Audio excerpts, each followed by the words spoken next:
Corona संक्रमितको उचित उपचार हरेक नेपालीलाई खोपको आधार। नमस्कार, यो एभी न्यूज खबरको संकेत हो। तपाई अहिले एभी न्यूज @2 मा हुनुहुन्छ। म प्रभा थापा। प्रारम्भमा मूल खबर।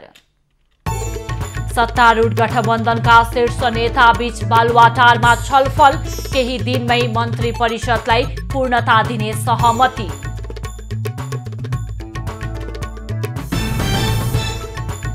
नेकपा एकीकृत समाजवादीले आज संसदीय दलको नेता चयन गर्दै लामो संघर्षबाट पार्टी जन्मिएकाले जनतामाझ स्थापित हुने नेपालको दावी। आज पनि देशका अधिकांश स्थानमा वर्षा, तराईमा डुबान र पहाडमा पहिरोको जोखिम, सतर्कता अपनाउन मौसम विभागको आग्रह। 2 सातादेखि काठमाडौँको फोहोर नउठ्दा दुर्गन्ध फैलियो। सडकहरूमा थुप्रिएको फोहोरका कारण आवत जावतमा समेत समस्या। र अफगानिस्तानबाट अमेरिकी सेना स्वदेश फर्कन सुरु, काबुल विमानस्थलमा थप आक्रमण हुन सक्ने बाइडेनको चेतावनी।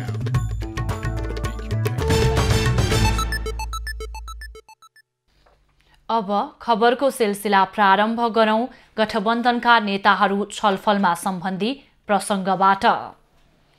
सत्तारूढ दलले केही दिनमै सरकार विस्तार गर्ने भएका छन्। आज बिहान प्रधानमन्त्री निवास बालुवाटारमा भएको छलफलमा केही दिनमै सरकार विस्तार टुङ्ग्याउने सहमति भएको हो। कार्यकर्ता भेलामा रहेका जसपा नेपालका अध्यक्ष उपेन्द्र यादव काठमाडौँ फर्के लगत्तै सरकार विस्तार गर्ने सहमति नेपाली कांग्रेस, माओवादी केन्द्र र नेकपा एकीकृत समाजवादी बीच भएको हो। छलफलमा नेपाली कांग्रेसका सभापति समेत रहेका प्रधानमन्त्री शेरबहादुर देउवा, नेकपा माओवादी केन्द्रका अध्यक्ष पुष्पकमल दाहाल र नेकपा एकीकृत समाजवादीका अध्यक्ष माधव कुमार नेपाल सहभागी भएका थिए। प्रधानमन्त्री देउवाले 1.5 महिना हुँदा पनि मन्त्री परिषदलाई पूर्णता नदिएको भन्दै आलोचना हुँदै आएको छ। नेकपा एकीकृत समाजवादीले निर्वाचनबाट औपचारिकता पाएसँगै मन्त्री परिषदलाई पूर्णता दिने विषयमा नेताहरू छलफलमा जुटेका हुन्। सरकारमा अहिले कांग्रेसबाट 1 राज्य मन्त्री सहित 2 मन्त्री, माओवादीबाट 2 मन्त्री मात्रै रहेका छन्। सत्तारूढ गठबन्धनमा 5 दल रहे पनि राष्ट्रिय जनमोर्चा भने सरकारमा सहभागी नहुने बताइसकेको छ। नेकपा एकीकृत समाजवादी पार्टीका अध्यक्ष माधव कुमार नेपालले एमाले अध्यक्ष केपी ओली विरुद्धको लामो समयदेखिको संघर्षबाट पार्टी जन्मिएकाले जनतामाझ स्थापित हुने बताएका छन्। समाजवादीको आज बानेश्वरमा बसेको पहिलो बैठकलाई सम्बोधन गर्दै नेता नेपालले पुनर्गठित पार्टी बलियो शक्तिका रूपमा उदाउने दावी गरेका छन्। एमाले अध्यक्ष ओलीसँगको व्यक्तिवादी चरित्र विरुद्धको निरन्तर संघर्षपछि नयाँ पार्टी खोल्नुपर्ने अवस्था आएको नेपालको भनाइ थियो। उनले एमालेमा ओली प्रवृत्ति विरुद्ध निकै लामो समयदेखि संसद र पार्टी दुवैतिर संघर्ष गरेको दावी समेत गरेका छन्। ओलीका गलत व्यक्तिवादी विचार र दृष्टिकोण विरुद्धको संघर्षकै क्रममा नयाँ पार्टी गठन भएको नेता नेपालले जिकिर गरे। समाजवादीको संसदीय दलको बैठकले दलको नेतादेखि प्रमुख सचेतक सहित पदाधिकारी चयन गर्नेछ। अध्यक्ष समेत रहेका नेपाललाई सर्वसम्मत रूपमा दलको नेता चयन गर्ने तयारी छ। एकीकृत समाजवादीमा प्रतिनिधि सभाका 23 र राष्ट्रिय सभाका 7 सांसद रहेका छन्। नेकपा एमालेका सचिव योगेश भट्टराईले नेकपा एकीकृत समाजवादीका अध्यक्ष माधव कुमार नेपाललाई आफ्नैलाई अध्यक्ष बनाएर उदाहरण देखाउन सुझाव दिएका छन्। अध्यक्ष नेपालले हिजो एक कार्यक्रममा आफ्नो पार्टीमा आए अध्यक्ष पद दिने बताएपछि भट्टराईको पछिल्लो प्रतिक्रिया आएको हो। नेता भट्टराईले आफैसँग भएकालाई बनाएर उदाहरण देखाइदिए झनै राम्रो हुने थियो भन्दै नेपाललाई कटाक्ष गरेका हुन्। नेता नेपालले भट्टराई लगायतका दोस्रो पुस्ताले घचेटेर अघि बढाएको र पार्टी फुटाउने बेला भागेको आरोप लगाएका थिए। नेपालले आफूलाई छाडेर एमालेमै बसेका दोस्रो तहका 10 जना स्थायी कमिटी सदस्यको आलोचना गरेका थिए। नेपाली कांग्रेसले 14औं महाधिवेशनको लागि केन्द्रीय क्रियाशील सदस्यता छानबिन समितिले कार्य सम्पन्न गरेका थप 5 जिल्लाका क्रियाशील सदस्यको नामावली प्रकाशित गरेको छ।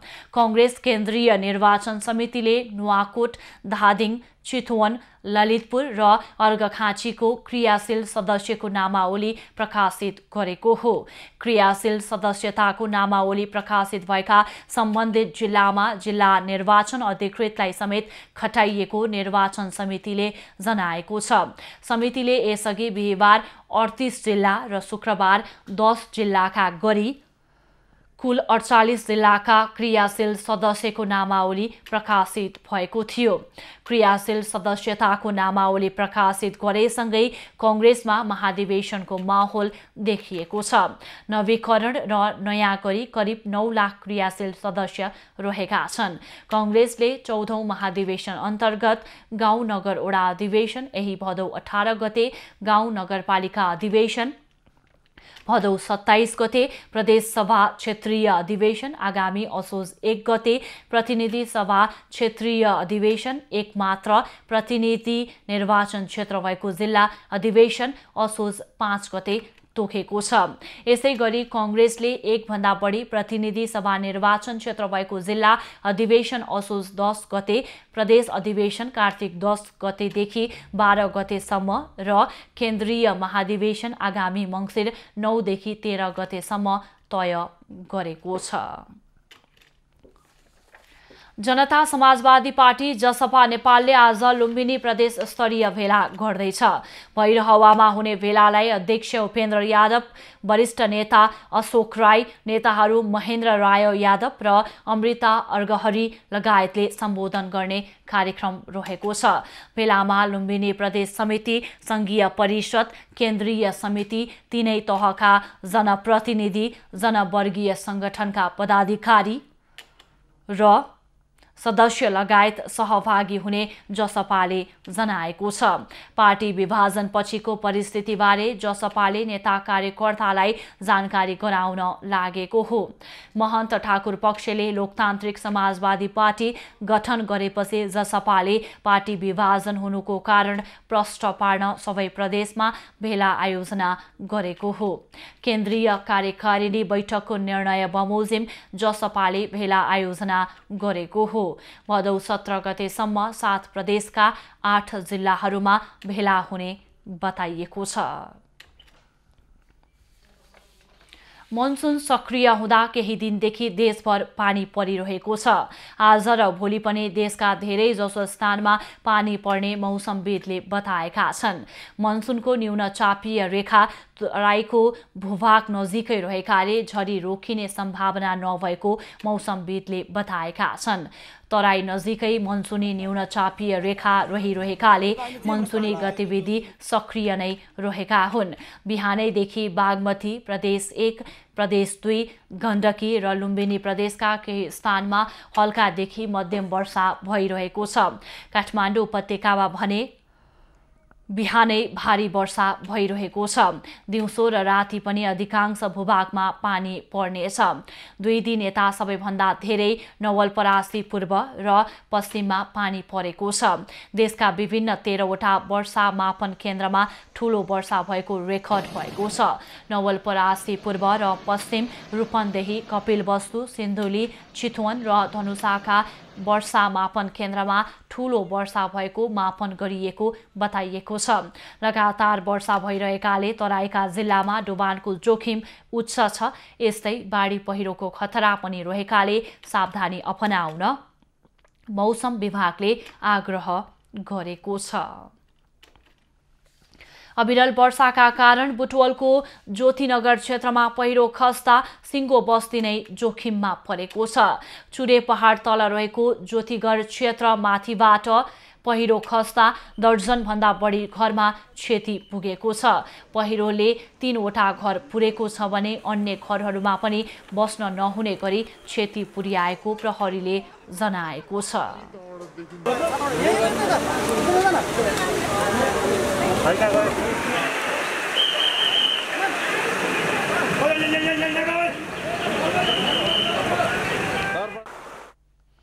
पहिरोले क्षति पुर्याएपछि स्थानीयहरू अन्यत्र आश्रय लिइरहेका छन्।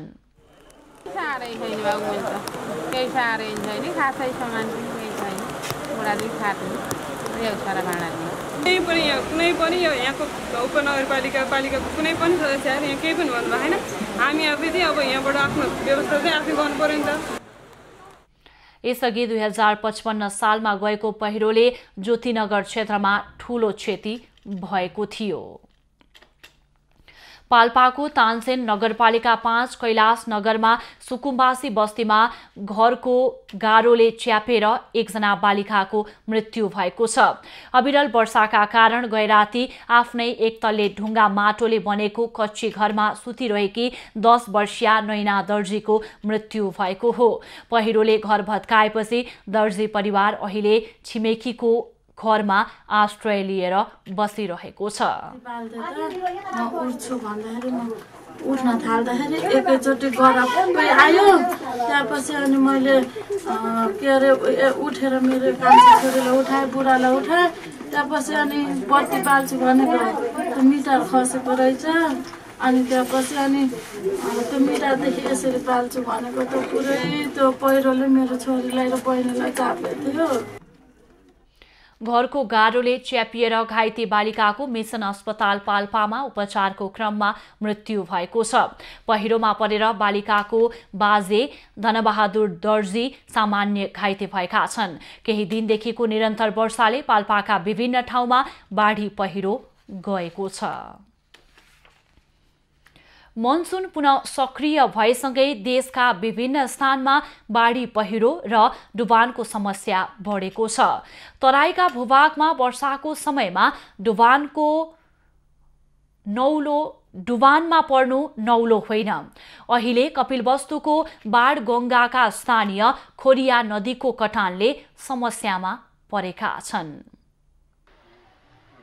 लगातार परेको मनसुनी वर्षाका कारण कपिलवस्तु जिल्लाको बाणगङ्गा नदीमा आएको बाढीले गर्दा कपिलवस्तुको यशोधरा गाउँपालिका वडा नम्बर 8 खोरिया गाउँ नदी कटानको उच्च जोखिममा परेको छ। नदी गाउँमा पस्न सक्ने डरका कारण यहाँका स्थानीय पालैपालो नदी तटीय क्षेत्रमा रातभर जाग्राम बस्नुपर्ने बाध्यता रहेको छ। नदीमा पानीको बहाव र सतह बढ्दै गर्दा नदी किनारको तटबन्ध टुट्ने हो कि भन्ने डरले खोरिया गाउँवासी निकै चिन्तित बनेका छन्।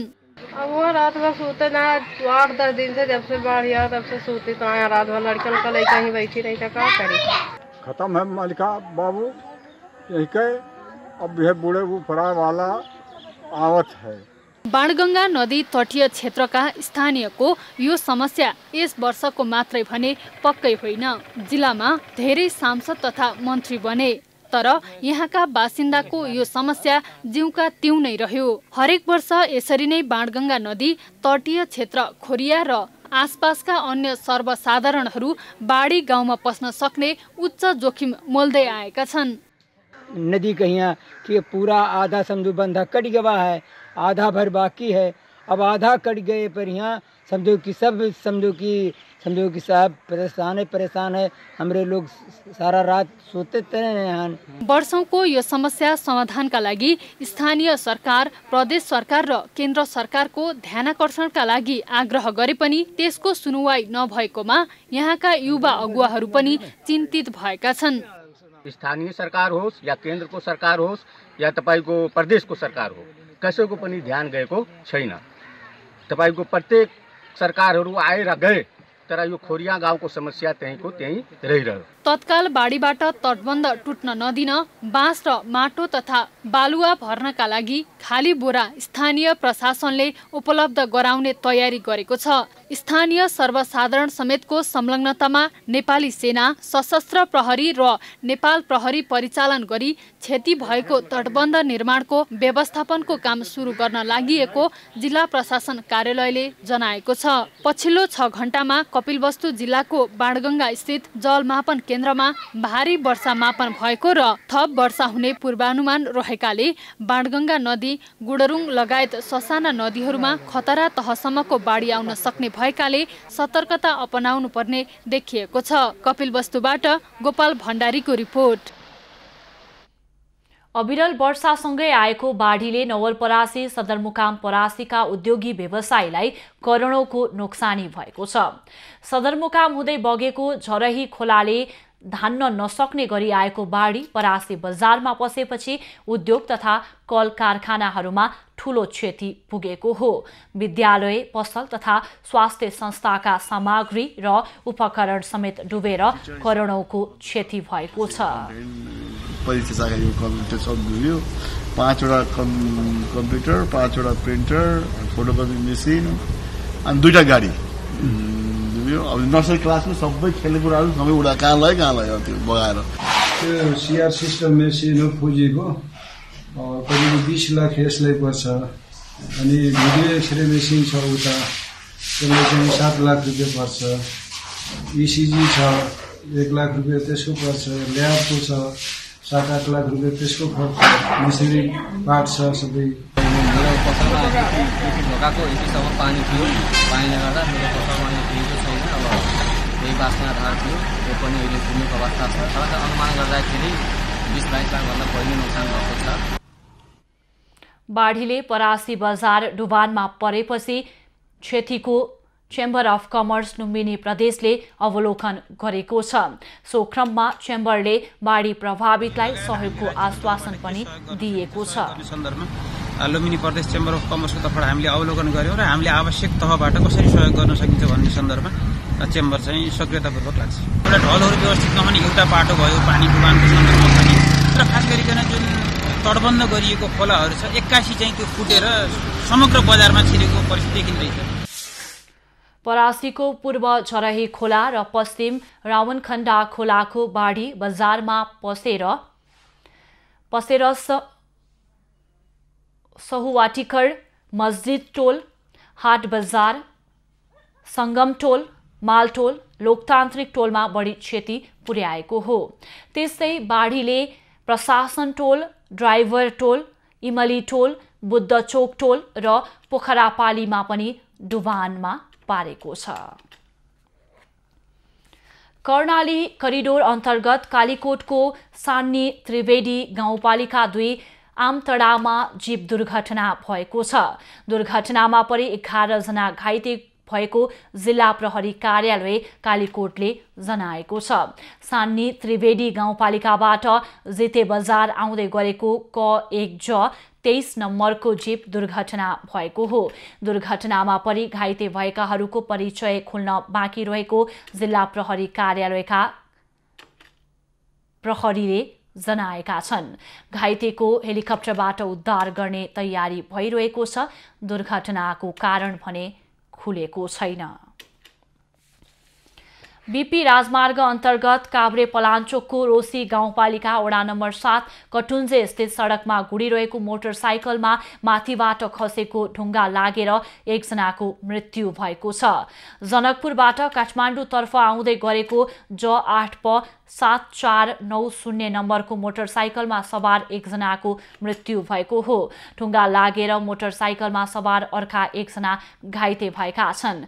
मृत्यु हुनेमा मोटरसाइकल चालक मोहत्तरीको राम गोपालपुर घर भएका 28 वर्षीय सरोज कुमार शाह रहेका छन्। शाहको धुलीखेल अस्पतालमा उपचारका क्रममा मृत्यु भएको हो। घाइते धनुषा जिल्लाको रामानन्द चोक घर भएका 30 वर्षीय सतीश कुमार शाहको उपचार भइरहेको छ। अब बाँकी खबर। 2 सातादेखि काठमाडौँ उपत्यका अन्तर्गत 18 स्थानीय तहको फोहोर सङ्कलन अवरुद्ध भएको छ। नियमित रूपमा उठ्न नसक्दा अहिले जताततै दुर्गन्ध फैलिन थालेको छ। अल्पकालीन फोहोर व्यवस्थापन स्थल भरिएपछि काठमाडौँ महानगरपालिकालाई अहिले फोहोर व्यवस्थापन गर्न समस्या परेको छ। 13 वर्षदेखि नुवाकोट स्थित सिस्डोलमा पूर्ण रूपमा फोहोर राख्दै आएको स्थानमा अहिले फोहोर व्यवस्थापन गर्न नमिल्ने गरी भरिएपछि लामो समयदेखिको समस्या फेरि बल्झिएको हो। काठमाडौँ महानगरपालिकाको वातावरण व्यवस्थापन विभागले पनि पानी पर्न कम भएपछि व्यवस्थित रूपमा फोहोर पन्छ्याउने काम सुरु हुने जनाएको छ। सिस्डोलमा रहेको फोहोरको ढिस्कोलाई पन्छाएर नै बन्चरे डाँडामा फोहोर लैजाने गरिएको भए पनि पानी परिरहेकाले त्यसमा अवरोध भएको छ। यसैबीच महानगरपालिकाले बन्चरे डाँडामा निर्माणाधीन दीर्घकालीन ल्यान्डफिल साइटको पहिलो सेल निर्माणको काम छिटो सम्पन्न गरी फोहोर व्यवस्थापनका लागि सहज गरिदिन शहरी विकास मन्त्रालयलाई आग्रह गरेको छ। मन्त्रालयले बढीमा अबको 1 हप्तामा बन्चरे डाँडामा निर्माणाधीन दीर्घकालीन ल्यान्डफिल साइटको पहिलो सेल निर्माणको काम सम्पन्न गरी काठमाडौँ महानगरपालिकालाई हस्तान्तरण गर्ने तयारी गरेको छ। सिस्डोलमा 2062 मा 2 वर्षको मात्र फोहोर व्यवस्थापन गर्न सकिने क्षमताको ल्यान्डफिल्ड निर्माण गरिएको थियो, तर पटक पटक त्यसैमै माटोले पुर्दै केही विस्तार गरेर अहिलेसम्म नै फोहोर व्यवस्थापन गरिँदै आएको छ।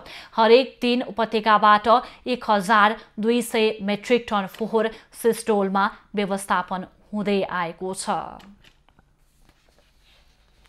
सुदूरपश्चिमेलीको मुख्य पर्व गौराको तेस्रो दिन आज व्रतालु महिलाहरूले गौरा देवीलाई गौरा घरमा भित्राउँदैछन्। स्थानीय भाषामा भितरीकी गौरा अथवा ठुली गौरा भनिने आजको दिन व्रतालु महिलाले विशेष दिनको रूपमा लिने गर्दछन्। महिलाहरूले बिहानै नुहाई धुवाई गरेर साँझ गौरालाई गौरा घरमा भित्राउने चलन रहेको छ। आज सप्तमीका दिन व्रतालु महिलाहरू एक ठाउँमा जम्मा भएर फाग गाउँदै गौरा देवीको पूजा गर्ने चलन रहेको छ। गौरा र महेश्वरको प्रतिमूर्ति स्थापना गरेर फलफूल र बिरुवाले गौरा देवीको पूजा पनि गर्ने प्रचलन रहेको छ। व्रतालु महिलाहरूले धारण गर्ने विशेष प्रकारको धागो पनि आजै गौरा देवीमा चढाइन्छ।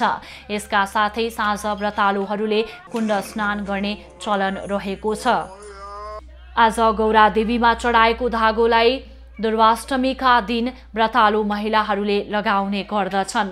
गौरा पर्वको मुख्य दिन आज गौरा र महेश्वरको पूजा गरी व्रतालु महिलाहरूले राति मिठो मसिनो खाने प्रचलन रहेको छ। दुर्वाष्टमीका दिन महिलाहरूले गौरालाई गौरा घरबाट गौरा खलामा लगेर पूजा गर्ने चलन रहेको छ। भगवान महेश्वरको प्राप्तिका लागि गौरा देवी अर्थात् पार्वतीले निराहार नित्य आराधना गरी शिवको प्राप्ति भएको विश्वासमा गौरा पर्व मनाउने गरिएको हो। संवैधानिक परिषद सम्बन्धी ऐन संशोधन गर्न अध्यादेश ल्याएर भएका नियुक्ति बदर गर्न माग गर्दै परेको निवेदनको सुनवाईका क्रममा संवैधानिक इजलासमा बस्न नमिल्ने तर्कका आधारमा प्रधान न्यायाधीशले सम्बन्धित इजलासको पहिलो र अन्तिम दिन बिदा बस्ने निर्णय गरेका छन्। तर अहिले प्रधान न्यायाधीशको यो निर्णयसँगै न्याय क्षेत्रमा नयाँ बहस सुरु भएको छ।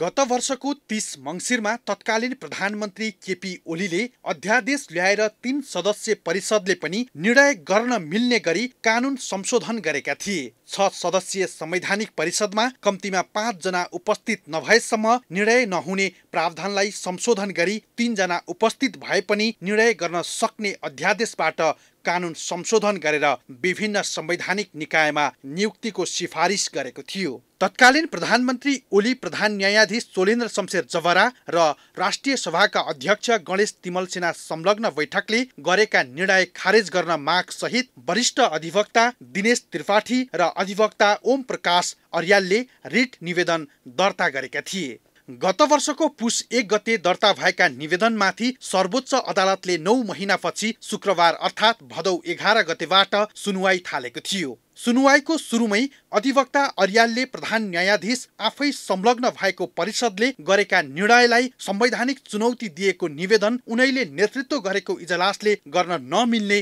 दावी गरेका थिए। संविधानमा सर्वोच्च अदालतको संवैधानिक इजलास प्रधान न्यायाधीशको नेतृत्वमा गठन हुने उल्लेख छ। त्यसैगरी संविधानमा नै प्रधान न्यायाधीश संवैधानिक परिषदको पनि सदस्य हुने व्यवस्था छ। त्यही संवैधानिक व्यवस्थाका कारणले आफू इजलासमा बस्नुको विकल्प नभएको प्रधान न्यायाधीश जवराले इजलासमा बताएका थिए। तर जवाफमा अधिवक्ता अर्यालले प्रधान न्यायाधीश जवरालाई विधामा बस्न सुझाएका थिए। सुनवाई कहिले सकिने हो भन्ने निश्चितता नभएका कारण कति समय विधामा बस्ने भन्ने अन्यल एकातिर कायमै छ भने अर्कोतिर संविधान अनुसार विधा बस्नै पर्ने अवस्था नभएको तर्क छ। नेपालको संविधानले निश्चित विवादहरूको निरूपण गर्नका लागि एक विशिष्ट इजलास रहने व्यवस्था गरेको छ, जुन संवैधानिक इजलास हो। सर्वोच्च अदालतमा रहने एक इजलास भए तापनि यसको क्षेत्राधिकार संविधानले नै तोकेको इजलास तथा सञ्चालनको कार्यविधि समेत छुट्टै कानूनले निर्धारण गर्ने व्यवस्था भएबाट यसलाई विशिष्ट इजलासको रूपमा लिन सकिन्छ।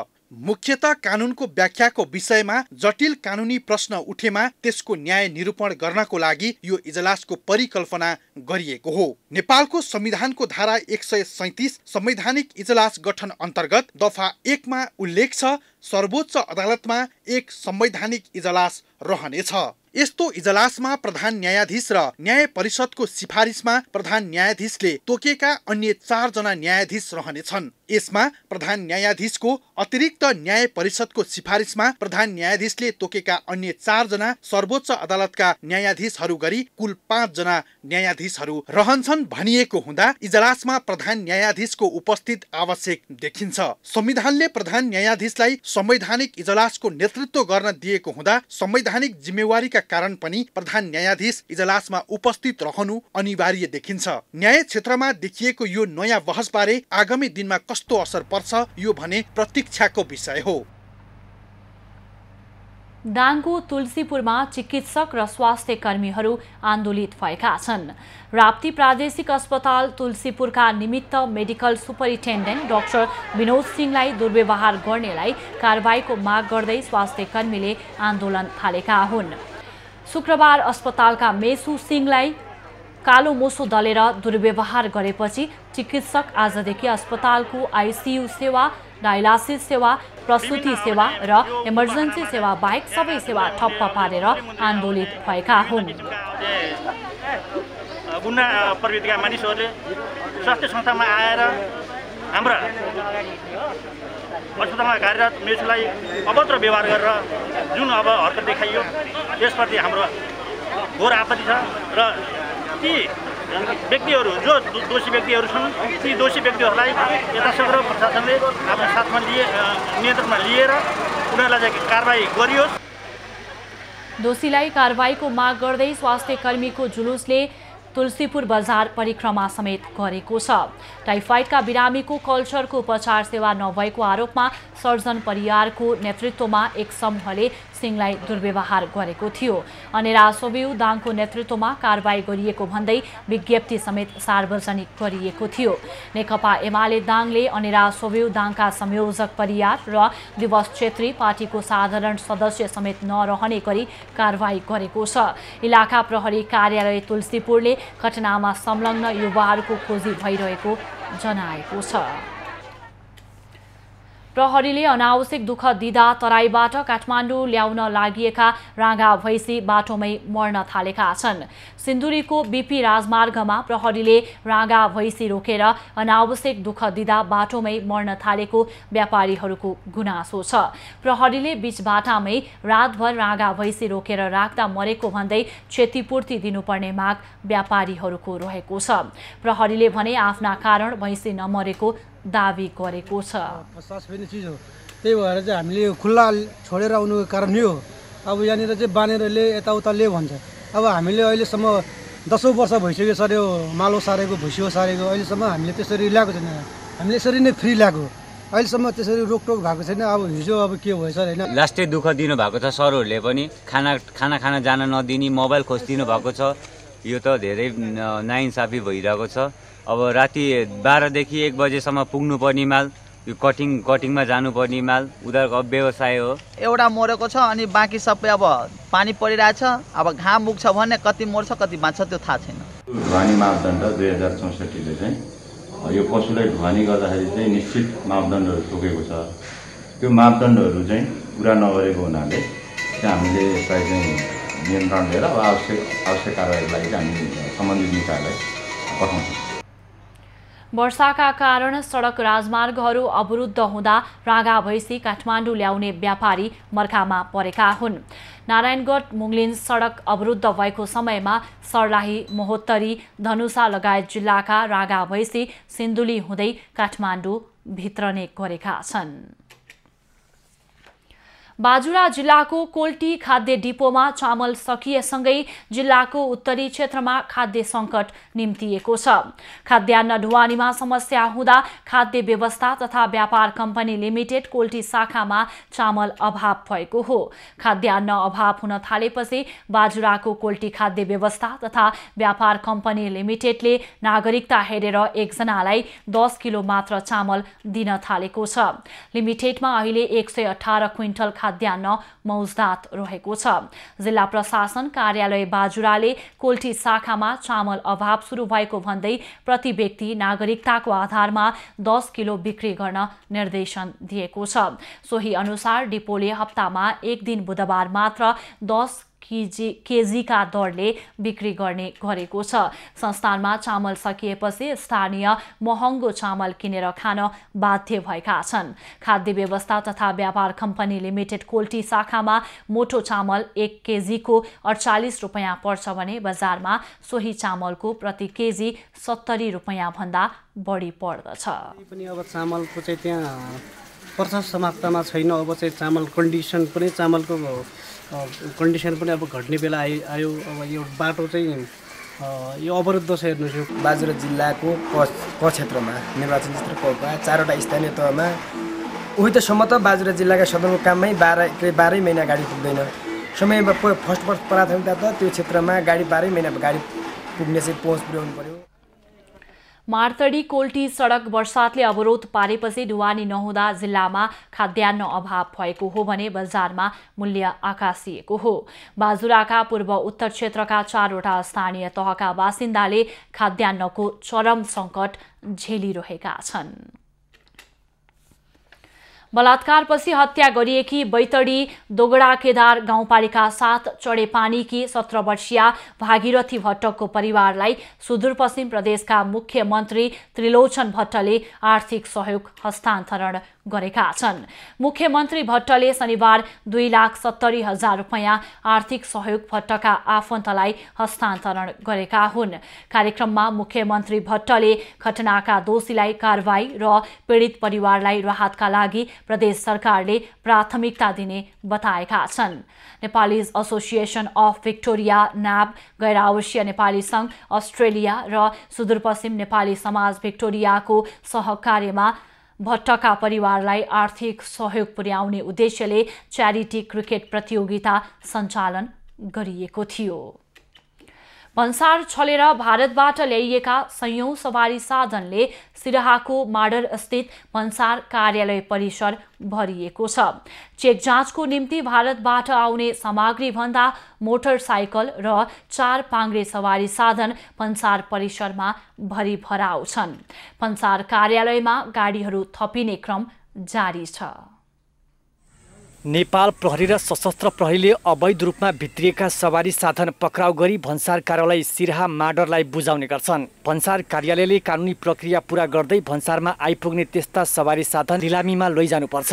भन्सार कार्यालयले यातायात व्यवस्था कार्यालय लाहानबाट मेकानिकल इन्जिनियरसँग सवारी साधनको भ्यालुएसन गराएर लिलामी रकम सहित प्रक्रिया अगाडि बढाउनु पर्ने प्रक्रिया छ। भन्सार कार्यालयका प्रमुख फेरिएको 8 महिना बितिसक्दा पनि भन्सारमा थन्किएका वर्षौं पुराना सवारी साधन लिलामी प्रक्रियामा नजाँदा करोडौंको राजस्व असुली रोकिएको छ। अर्कोतिर ती सवारी साधन वर्षा, बाढी, घाम र हावाहुरीका कारण झन कवाडीमा परिणत भइरहेको छ। भन्सार कार्यालय सिराहा परिसरमा कार, जीप, मोटरसाइकल, भ्यान, म्याजिकहरू कवाडी बन्दै गएको छ। भन्सार कार्यालयले 2 दर्जन बढी 4 पाङ्ग्रे र 250 भन्दा बढी मोटरसाइकल लिलामी गर्न राखिएको छ। तर भन्सार कार्यालयका प्रमुख जगदीश कुमार पूर्वेले प्राविधिक नभएकाले लिलामी प्रक्रियामा ढिलाइ भइरहेको बताए।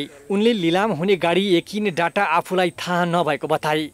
अब यो एक्ज्याक्ट यति सङ्ख्या भन्ने त अहिले स्पष्ट हामीले अहिले भन्न सक्दैनौँ, तर हामीले चाहिँ सबै लिलाम गर्ने प्रक्रियामा चाहिँ हामी लान खोजिरहेको छौँ र केही मात्रामा लिलाम प्रक्रियामा अरू प्रक्रियाहरू कम्प्लिट पनि भएको छ हाम्रो भन्सारमा। अब अलिकता चाहिँ गाडीहरूको अझै बाँकी छ प्रक्रियाहरू, त्यो पुरा गरेर हामी लिलाममा लान्छौँ।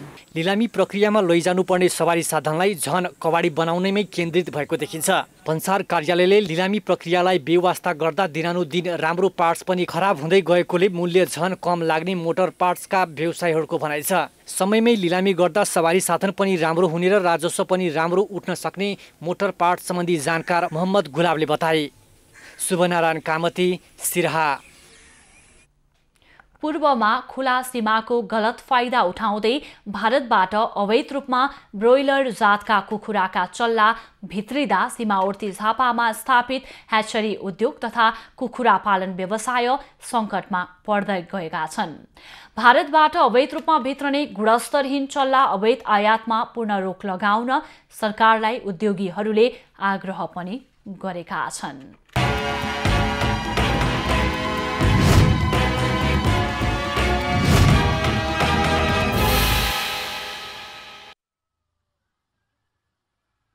सरकारले भारतबाट स्थलमार्ग हुँदै नेपालमा पशुपन्छी जन्य वस्तु आयातमा प्रतिबन्ध लगाएको छ।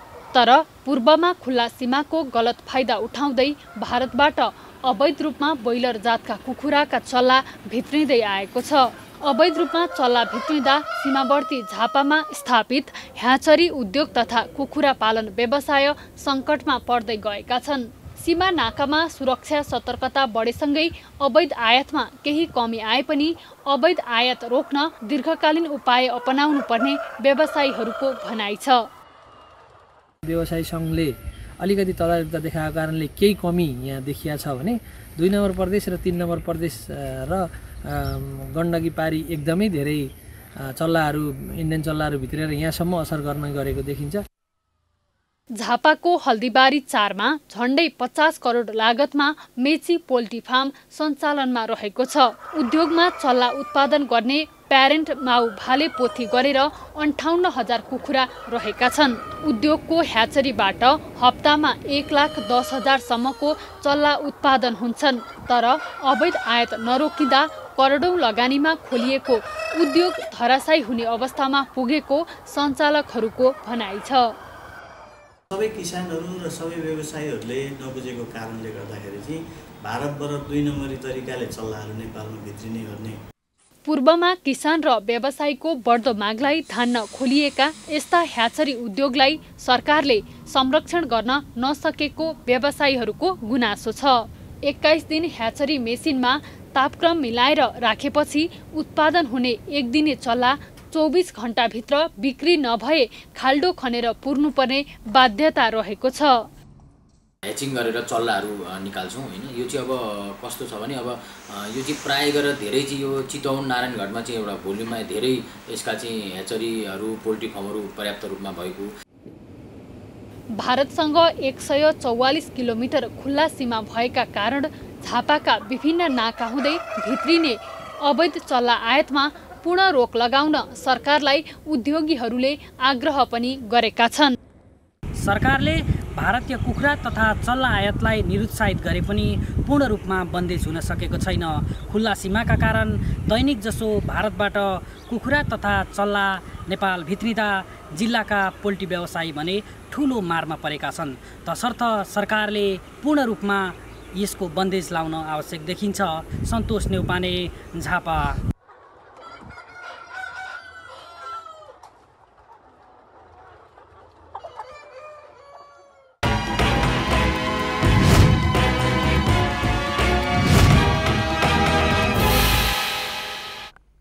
बागलुङमा आत्महत्याका घटना बढेका छन्। मानसिक समस्या र अनैतिक सम्बन्धका कारण आत्महत्या गर्नेको संख्या पछिल्लो समयमा बढ्दै जान थालेको जिल्ला प्रहरी कार्यालयमा दर्ता भएको मुद्दाको तथ्याङ्कले देखाएको छ। बागलुङ जिल्लामा आत्महत्याको घटना बढ्दै गएका छन्।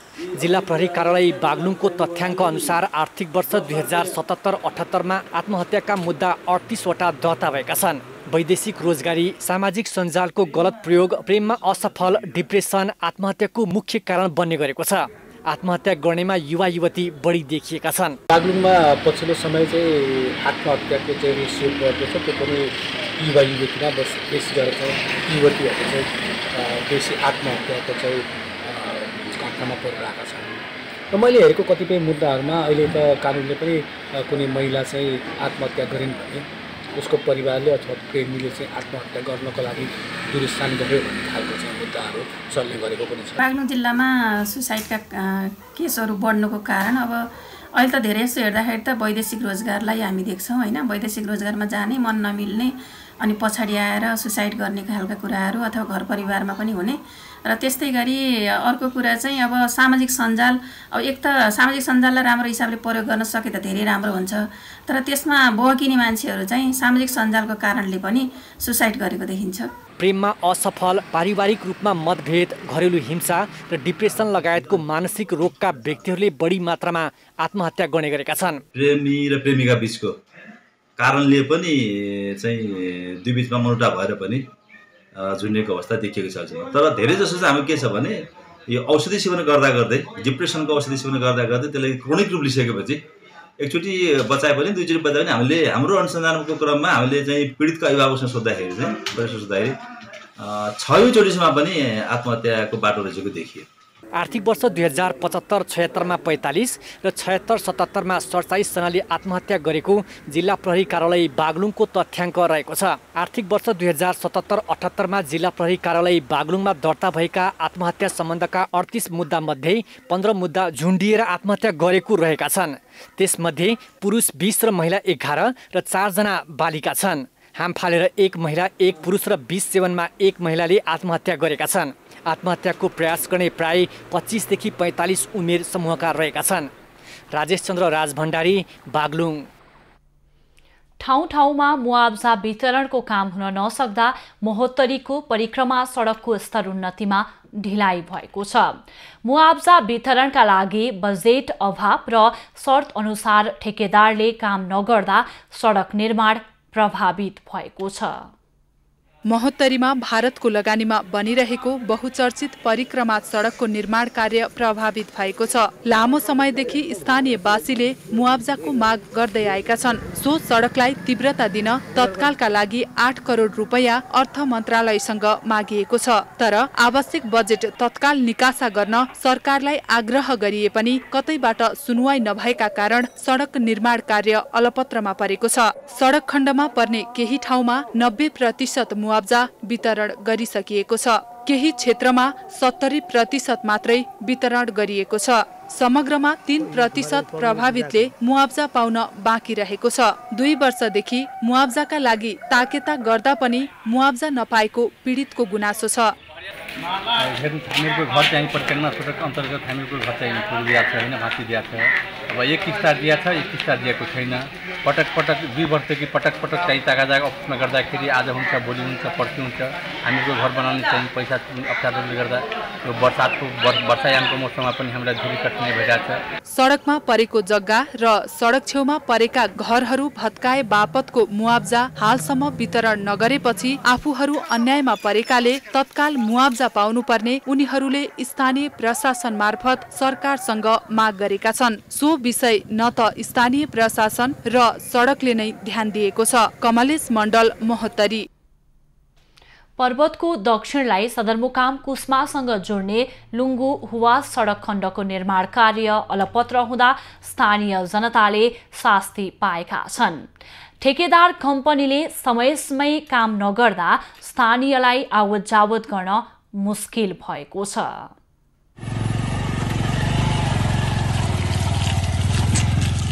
हिउँदमा धुलाम्य र वर्षाको समयमा सडक हिलाम्य हुँदा सवारी साधन चल्न सकेका छैनन् भने पैदल आवत जावत गर्न पनि कठिन हुने गरेको छ। ठेकेदार कम्पनीले काम सम्झौता भए बमोजिम कालोपत्रे हुनुपर्ने सडक निर्माणको चरम लापरवाहीले गति लिन सकेको छैन। सडकमा आवत जावत मात्र होइन, एम्बुलेन्सलाई समेत सञ्चालन गर्न मुस्किल छ। यसको कारणले गृहिणी महिलाहरू, प्रसुति हुने महिलाहरूलाई एम्बुलेन्समा चाहिँ लैजान नसकिने अवस्था, त्यसपछि अरू चाहिँ यातायातका साधनहरू बाटोमा हिँड्न नसकिने अवस्था, यस्तो सिर्जना भएको छ र यसको समाधानको निमित्त सम्बन्धित निकायहरू अलि चाहिँ जागरुक हुनुपर्ने चाहिँ देखिन्छ। राजनैतिक पहुँच तथा दादागिरीको भरमा विकास निर्माणका काममा ठेक्का पार्ने तर समयमै काम गर्न नसक्ने निर्माण कम्पनीहरूको लापरवाहीका कारण सर्वसाधारणले शास्ति भोग्नु परेको हो। समयमै सडक नबन्दा स्थानीय र जनप्रतिनिधिले गुनासो गरे पनि सुनुवाई हुँदैन। ठेकेदार कम्पनीको जुन खालको जो मोलमोलाइ छ, बिचौलिया छ, यसले चाहिँ हाम्रो समस्त विकासमा ठुलो असर पारेको छ। जबसम्म यो बिचौलियापन, जबसम्म यो ठेकेदारीले चाहिँ आफ्नो चाहिँ नैतिकता प्रयोग गर्दैन, समयमा आफ्नो चाहिँ काम सम्पन्न गर्दैन, यस्ता ठेकेदारलाई नेपाल सरकारले तुरन्त कारबाही गर्नुपर्छ। सडक मर्मत नहुँदा दक्षिणी पर्वतका जनताको सदरमुकामसम्मको पहुँच समेत टुटेको छ। सरकारले घोषणा गरेको गाउँ गाउँमा हेलिप्याड भन्ने नारामै सीमित छ।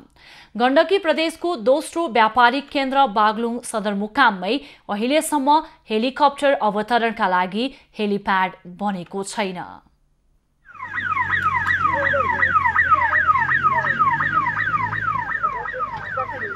कोरोना समुदायमा फैलिएसँगै कोरोना संक्रमित बिरामी उपचारका लागि काठमाडौँ पोखरा लैजाने क्रम बढेसँगै बागलुङ सदरमुकाममा हेलिकप्टरको माग बढेको छ। तर बागलुङ बजारमा अहिलेसम्म एउटा पनि हेलिप्याड छैन। हेलिप्याड नहुँदा अहिले धौलागिरी बहुमुखी क्याम्पसको प्राङ्गणमा हेलिकप्टर अवतरण गरेर काम चलाउनु पर्ने बाध्यता छ। धौलागिरी बहुमुखी क्याम्पसको प्राङ्गण र बाङ्गेचौर र नेपाली सेनाको ब्यारेक बाहेक अन्यत्र कुनै पनि ठाउँमा चाहिँ हेलिप्याड बनाउन सक्ने अवस्था छैन र यसमा पनि अहिले हामीलाई बाध्यता के छ भने धौलागिरी क्याम्पसको प्राङ्गणमा चाहिँ पढाइलाई अवरोध गरेर हामीले हेलिकप्टर ल्यान्ड गर्नुपर्ने अवस्था भइरहेको छ। धौलागिरी अस्पताल परिसरमा लामो समयदेखि हेलिप्याड बनाउन खोजे पनि जग्गा अभावका कारण हेलिप्याड बनाउन नसक्दा क्याम्पसको भर पर्नुपर्ने अवस्था आएको धौलागिरी अस्पताल व्यवस्थापन समितिले जनाएको छ। भुइँ जमिनमा त्यहाँ राख्नु भने तपाईँहरूलाई सजिलो हुन्छ, कस्ट इफेक्टिभ हुन्छ भन्ने खालको कुरा भएको हुनाले हामीले त्यसलाई अब यो बिल्डिङ सी ब्लक नबनुन्जेल हामीले अहिले केही भन्न सकिन्न। हामीले गर्छौँ भन्न पनि सकिन्न, हामीले गर्दैनौँ भन्न पनि सकिन्न। तर मलाई के फिलिङ छ भने मेरो आफ्नो पर्सनल फिलिङ एउटा छ नि, हेलिप्याड चाहिँ चाहिन्छ यहाँ हामीले यो वरिपरि, किनभने हामीले विगतका दिनहरूमा देखेछौँ जिल्लाका जनप्रतिनिधिहरूले कोरोना संक्रमितको उपचारका लागि भए पनि हेलिप्याड बनाउन चासो नदिएको भन्दै आलोचना भइरहेको छ। हामीलाई भन्नुहोस्, हामीले हेलिप्याड चाहिँ माथि छतमा देखाइदिन्छ, उहाँलाई ट्रस्ट हाल्न छत छ अनि हेलिप्याड छत पुग्दैन। देवकुमार नेपालले बुर्तिमाङमा आफ्नो चाहिँ दरबार होटलमाथि चाहिँ हेलिप्याड राख्न मिल्छ र त्योभन्दा 7 गुणा ठुलो हस्पिटलमा चाहिँ हस्पिटलको माथि छतमा चाहिँ हेलिप्याड राख्न मिल्दैन। उहाँले त्यो सोच्नु भयो। धौलागिरी बहुमुखी क्याम्पस प्राङ्गणमा हेलिकप्टर ल्यान्ड गर्दा पठन पाठनमा असर पर्दै आएको छ। यतिसम्म कि क्याम्पस प्राङ्गणमा हेलिकप्टर अवतरण हुँदैछ भन्ने कुरा क्याम्पस प्रशासनलाई समेत पत्तो हुँदैन। बाहिरी मान्छेहरू चाहिँ यहाँ चाहिँ हरहुर आउने र पठन पाठन र चाहिँ परीक्षालाई डिस्टर्ब गर्ने काम छ। तै हुनाले अब पहिलो कुरा त सैद्धान्तिक हिसाबका चाहिँ कुराहरू गर्दाखेरि शैक्षिक संस्थाहरूमा यस्ता यो चाहिँ हेलिप्याड चाहिँ ल्याउने अब त्यो राम्रो अथवा नराम्रो जुन रूपमा पनि चाहिँ त्यो राम्रो होइन। हेलिकप्टर मात्र नभएर हेलिकप्टर हेर्नका लागि समेत क्याम्पसमा भिड बढ्दा सुरक्षा चुनौती समेत बढेको छ। राजेश चन्द्र राजभण्डारी, बागलुङ। अब पालो आइपी न्युज एट मौसमको।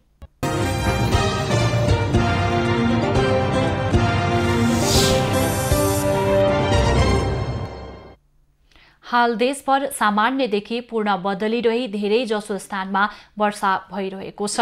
अपराह्न पनि देशका अधिकांश भूभागमा सामान्यदेखि पूर्ण बदली रही धेरै स्थानहरूमा हल्कादेखि मध्यम वर्षाको सम्भावना रहेको छ। साथै प्रदेश 1, गण्डकी, लुम्बिनी, कर्णाली र सुदूरपश्चिम प्रदेशका थोरै स्थानमा मेघ गर्जन र चट्याङसहित भारी वर्षाको सम्भावना रहेको जल तथा मौसम पूर्वानुमान महाशाखाले जनाएको छ। काठमाडौँ उपत्यकाको आजको अधिकतम तापक्रम 27 डिग्री सेल्सियस र न्यूनतम तापक्रम 19 डिग्री सेल्सियस बीच रहने अनुमान गरिएको छ। आज सूर्योदय बिहान 5:41 भयो भने सूर्यास्त साँझ 6:27 हुनेछ। आज देशभरको मौसम कस्तो रहला त? हेरौं देशका विभिन्न स्थानको अनुमानित मौसमी अवस्था।